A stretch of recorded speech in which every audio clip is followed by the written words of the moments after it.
Hello, I'm making this video with the hope to make you see coffee and all caffeine products from a completely different angle, because the deliberate disinformation by the mass media on this subject takes people further and further away from the truth and away from the traditional and correct use of drugs. Because, as many other addictive drugs, caffeine can help you or harm you, depending on how you use it. Promoting in a very cunning and subtle way the use of harmful drugs in the modern society is one of the main tools used for the project of the controlled demolition of any traces of moral and common sense, which still linger here and there in the society. Even many relatively very intelligent people, and even many people who do not consider themselves believers in the mainstream information, fall victim for the disinformation about drugs for the very simple reason that this is an extremely sophisticated scam. It is not like black and white, oh, it is all lie or it is all truth. It's like the global warming. It is a large body of information into which a lot of truths are interwoven with lots of lie. And since the average attention span of the modern man is extremely short, most people don't even get to the point to understand that this information concerns them. Of course, alcohol is the most misused drug, but caffeine is most definitely second. So our bodies, they have deep reserves of energy for rainy days, so to say. That energy is being used to repair sickness, for example, or injuries. So what coffee does actually is it unlocks that stored energy even without any emergency or the need to repair anything, and naturally by drinking coffee once, one will feel boost of energy. And then our bodies are such perfect machines that they put aside energy again, and everything goes fine if that was an occasional cup of coffee. However, if one starts drinking coffee every day, the situation changes. The boost of energy which is experienced does not come from this deeply stored energy for rainy days just because it is not there anymore at all, but it simply gives a temporary relief from the caffeine withdrawal symptoms, which are fatigue, mental fogginess, and dull headache. By drinking 1 or 2 cups of coffee per day, one will damage to some extent or another, depending on other factors, the defense system of the body, and it will put constant strain on the body, because it has to constantly fight the symptoms of the caffeine addiction. This is the Vedic traditional view and also the result of many modern studies as well. So many people go to the doctors because of the symptoms of the caffeine addiction. That's why recently it has been even categorized as a official mental disorder of its own. Mental disorder. Exactly mental, because the story I told you earlier, that deals with the chemical exchanges in the body, and I started with that because that's what people expect when they want to hear about a drug. But actually all these plants with the caffeine, they have their own spirit, and if people are not taught how to benefit from those spirits instead of becoming their prey and their victims, they can reach even to the point that they will need the help of a psychiatrist. And actually it is the mental fog in its own right that will cause most of the physical diseases which will result from this addiction, rather than the chemical reactions that we expect to hear about. Even a very severe caffeine addiction will not necessarily make everybody very sick, just because health is not dependent on what most modern people believe it is. healthy lifestyle. This is not the reality, as explained in the video about ancient healing. So damages in terms of physical health will be only for those who have such tendency anyway. However, the limitations which this addiction, as every other addiction, places on the spirit, those limitations are for everybody. Regardless of how high or how low you have managed to reach in expanding or shrinking your astral horizons, in any situation, if you do not have the addiction, your horizons will be broader than with the addiction. Although the various types of addictions all have their own specifications and differ slightly, there is one common thing for all of them. They limit the spirit. They place astral barriers, trenches, limitations. And although a modern psychiatrist would use completely different terminology to describe all this, the essence will be absolutely the same actually. What I really don't like about the caffeine addictions is that not only they make millions of people very sick, but also the sly way they do it, because most of these people simply never make the connection. And on the top of everything said so far, lately the media started this new campaign telling us that coffee and cacao and yerba mate, guarana, and so on are actually good for us, even when we are addicted. That they are like herbal supplements, even alternative cure, even natural cure. Which is true as long as one takes once or twice per month. However, the people who hear that take more than once or twice per month. That's the small print, as they say. First, they started simply ignoring this small print, and now the shamelessness has reached such an extent that although just a couple of years ago they would at least show the results of the studies which show how caffeine addictions ruin people's mental and physical health, now they started openly telling the people drinking coffee, being addicted, is actually good. It will save you from sicknesses, and these are newer and better studies. But when you read the details of these studies, you actually understand that they show the opposite. And of course, 99% of the people read and remember only the headlines, only what is written with big letters. Very rarely somebody would bother to go into the details and cross-check various sources to actually see that they are contradicting each other. And even amongst that curious portion of readers who read until the end and check various sources, even amongst them, very few actually figure out the deceit, because that would require to instantly put together a mental puzzle consisting out of, let's say, 40-50 factors. Although a curious reader would be aware of those factors because he has read about them, still, taking into consideration all of them together at the same time requires lots of brain computational power, which is quite suppressed amongst modern men because of all kinds of addictions: alcohol, caffeine, sugar. So it's basically a vicious circle. And it is not just talk, they also act on it. Many people take all kinds of compound food supplements with many herbs inside.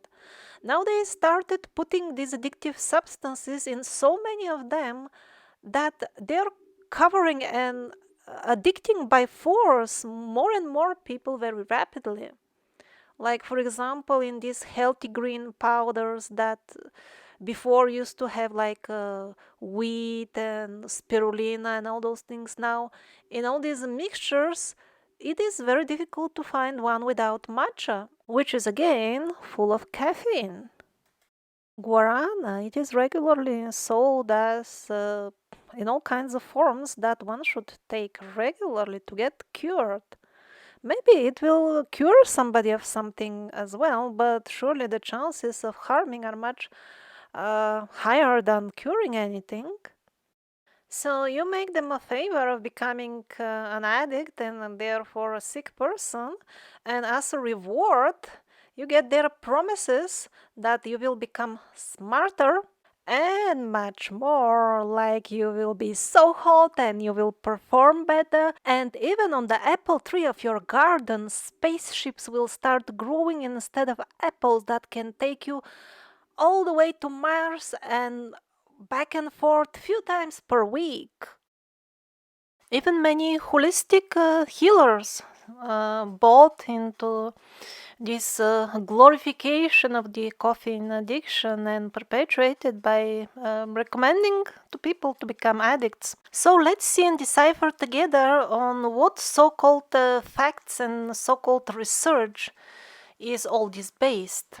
This is a typical article which assures you that coffee will cure you of almost everything, and you will be a superman or superwoman as you choose, and you will live at least 10 years longer if you become a coffee addict. Well, this is an article which warns you about the dangers of caffeine addiction, and both sources are just random picks, one out of the thousands on this topic, which you can easily check by yourself if you do not believe me. So, by the sheer existence of that many articles of both type, I really hope that you will agree with my logic that just by reading that coffee is super booper in one article doesn't necessarily mean that this is the scientific opinion. Actually, from looking at the entire volume of articles, we can conclude that there is a 50% chance that this is the scientific opinion. Okay, so we brought it down to 50% to start with.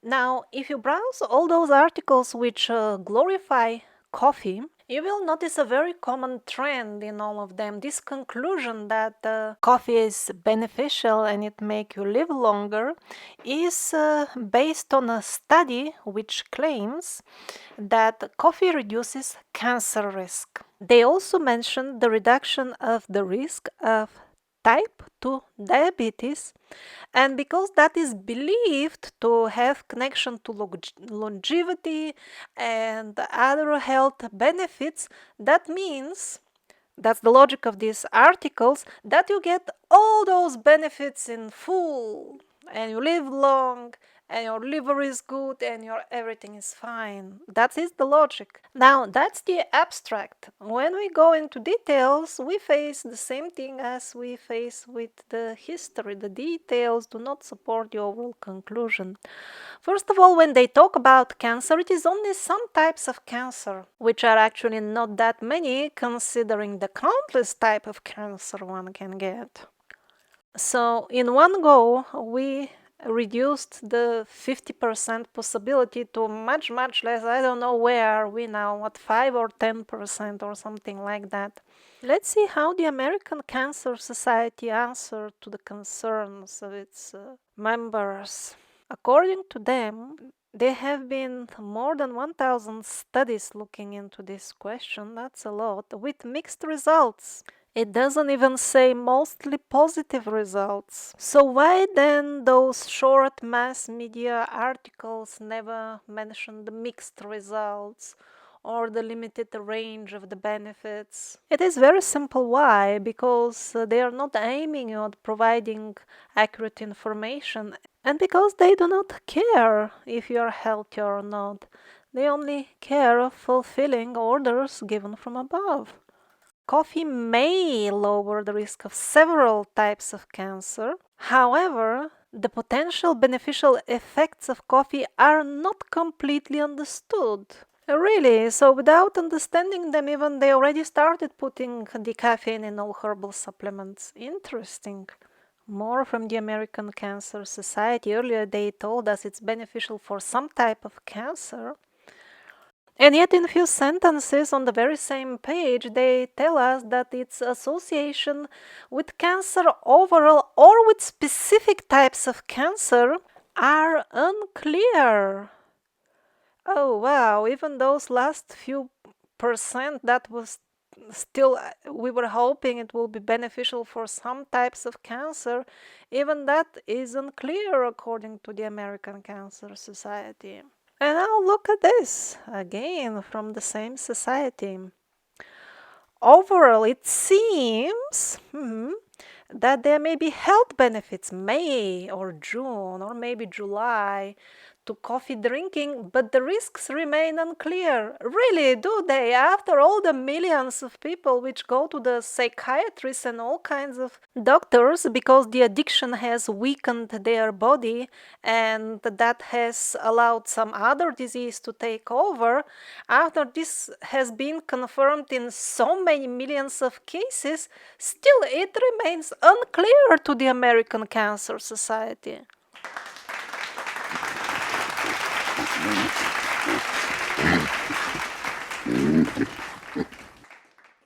I'm not even gonna debunk statements about the oxidants or other nutrients in the coffee. They are as valid as the claims that vitamins will make you healthy. That has been openly debunked by the scientific community long time ago. At the end, even the mainstream media admitted it to the people. And interestingly enough, many people still believe in the vitamins, even after all that. You can type the vitamin myth in the search engine if you wish to learn more about this sad story. And ultimately, it doesn't even matter if coffee is indeed beneficial for some types of cancer and diabetes patients. Actually, probably it is. Surely it must be beneficial for certain sicknesses. But the main point is that its harmful effects, when taken in an addictive fashion, are far greater than the benefits. And I often said just coffee in this video, but the same applies to yerba mate, matcha, green tea, and all products containing caffeine without exception. Another example, and this is from an article that actually glorifies coffee and assures you that it is good for your heart. But if you read the actual article, it says that 2 or more cups of coffee a day can increase the risk of heart disease in people with a specific and fairly common generic mutation. How common? Like 95% common? The important thing is that the headline with the big letters tells you that coffee is good for your heart, that it will prevent heart disease. And it is the headline that the people believe and remember. So how about drinking decaffeinated coffee? It shouldn't have caffeine. So is it really safe? Actually, decaffeinated coffee has less caffeine. It's not caffeine free. So swallowing up less caffeine is of course a good idea, but who knows how harmful would be the chemicals, the residue chemicals from the caffeine removal process. That is really a known factor, so the overall answer is we don't know. Here, Alice assures us that if your coffee is labeled naturally decaffeinated or Swiss water processed, you can be assured that no harmful chemicals are used. That's in case the label tells the truth, the chances for which are absolutely unknown for me nowadays. Even if labeling is strict and honest in your country, most of the stuff is imported anyway, and mainly from countries where labeling is not honest or straightforward. Now, the ritual of relaxation associated with the coffee drinking does help to some extent to neutralize the negative effect of the addiction, but that's only partial. All in all, why drink coffee when the risks are far more than the benefits, while at the same time so many beneficial good drinks are out there? The official recommended and so-called safe dosage of coffee is absolutely irrelevant and meaningless for reasons explained in this video. And the amount of coffee needed to make you really seriously sick can range from 1 cup every 2 weeks to 10 cups per day. But coffee is a very sly parasitic sucker of our energies, and due to sheer lack of information, most people do not understand the connection between their insomnia or mental fogginess or chronic fatigue and the coffee they drink. Some people even say, why do you think that my insomnia is caused by coffee when I drink in the morning? The effects of long-term coffee drinking will last for months, not just for hours. If you want to be sure that your health problems are not caused by coffee or other caffeine products, you have to stay clear of them for a couple of months at least. In some cases, for example, usually young people will get something from the health store, yerba mate or healthy green tea, without even being aware that it has a very high caffeine percentage. They will become addicted. There are cases people start trembling because of that. They cannot make the connection, and the connection is made after months. And even after they stop drinking, they can experience the trembling for a very long time. In some cases, they never got cured, although they stopped caffeine altogether. By far, the most common scenario is that people simply have less energy, and they also have mental fog, and they make no connection whatsoever with the 2 or 3 cups of coffee they take daily. This is the most common scenario. And I think these symptoms are unreasonably high price to pay for a lovely drink when plenty of lovely drinks with almost identical taste are available, and we don't need to pay at all for drinking them all the time, like chicory and other drinks with similar taste. An example of traditional and proper use of cacao, for example, also a caffeine product, are the cacao ceremonies in the Amazon jungle. Needless to say, they use organic caffeine product, which will be quite different from what you get in the shop. But the thing is, they consume a lot of it in one single ceremony, and it is a ceremony that dissipates mental fog and clears your heart. But they don't do it every day. That is the thing. If you do it once in a while, even if you consume a lot, it heals. But if you distribute the same amount into small dosages daily, then it is more harmful than beneficial.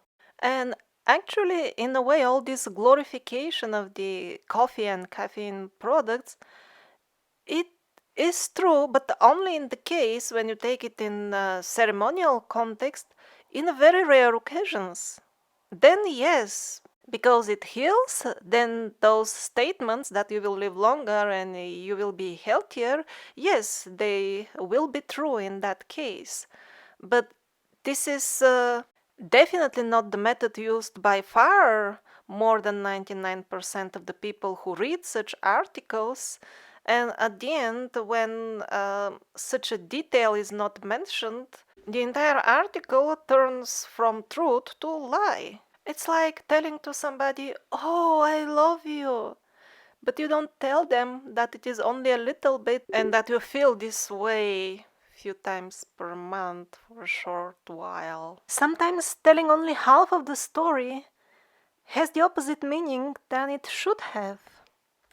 Modern men are simply amazingly, unbelievably uninformed about drugs. Although the proper information is available online from alternative sources, people go for the mass media and the result is a disaster. For example, the kratom tea. Although it doesn't contain caffeine exactly, it is very similar to coffee. It is an excellent and traditional medicine. It is a good thing. But again, that is only if it is taken occasionally.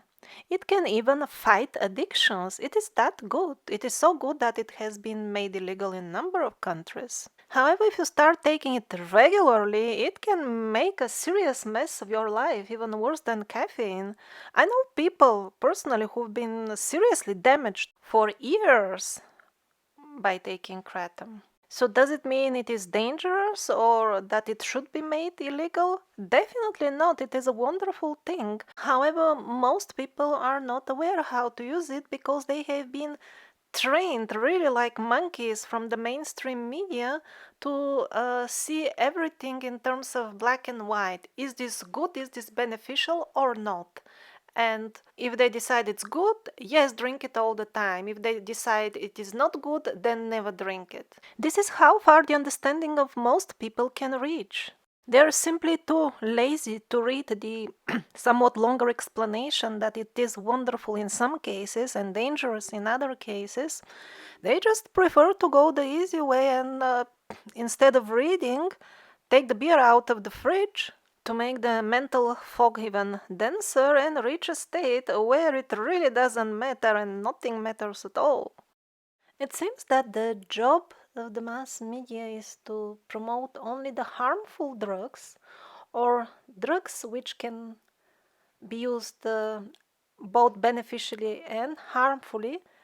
For them, they would promote only the way that is harmful. In the case of coffee and caffeine, that is by being addicted to them instead of taking responsibly